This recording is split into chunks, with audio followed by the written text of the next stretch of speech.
भैया हरा बहनिया हाथ जोड़ के प्रणाम। वंदना दीदी के अपने हृदय में उच्च स्थान पर विराजमान करते हुए आप सबके एक मौसमी विरह गीत सुनावे जात है। एक दुल्हन दुल्हा परदेश बा, कई साल से नहीं आए, दुल्हन बुलावे की कोशिश करत है। गाना गीत अच्छा लगे तो चैनल सब्सक्राइब किया, लाइक किया, कमेंट किया, शेयर भी की है।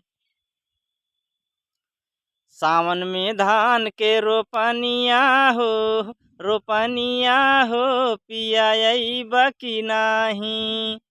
सावन में धान के रोपनिया हो, रोपनिया हो, पिया अइबा की नाही। अइबा की नाही कुछ बतइबा की नाही। अइबा की नाही कुछ बतइबा की नाही। रोज बढ़ई मोर परेशानिया हो, परेशानिया हो, पिया अइबा की नाही। रोज बढ़ई मोर परेशानिया हो, परेशानिया हो, पिया अइबा की नाही।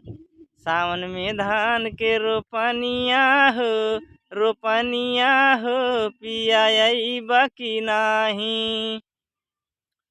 जून और जुलाई में पड़ई बहुत गरमी, पाले नावा बाटैयाम तोहै खातिर कलमी। जून और जुलाई में पड़ई बहुत गरमी, पाले नावा बाटैयाम तोहै खातिर कलमी।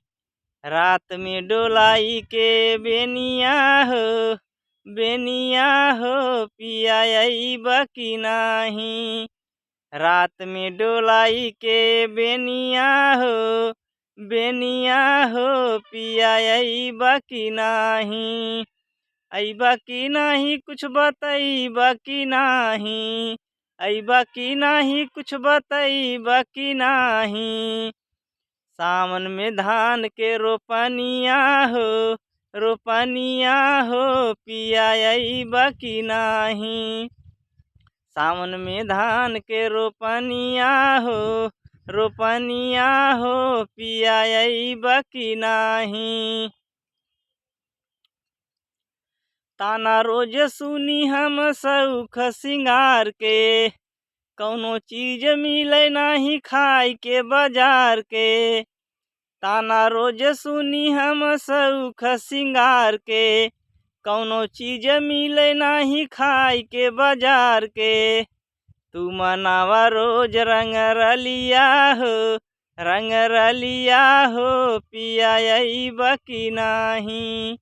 तू मनावा रोज रंग रलिया हो, रंग रलिया हो, पिया अइबा की नाही। अइबा की नाही कुछ बतइबा की नाही। अइबा की नाही कुछ बतइबा की नाही। सावन में धान के रोपनिया हो, रोपनिया हो, पिया अइबा की नाही। सावन में धान के रोपनिया हो, रोपनिया हो, पिया अइबा की नाही। जय हिंद, जय उत्तर प्रदेश।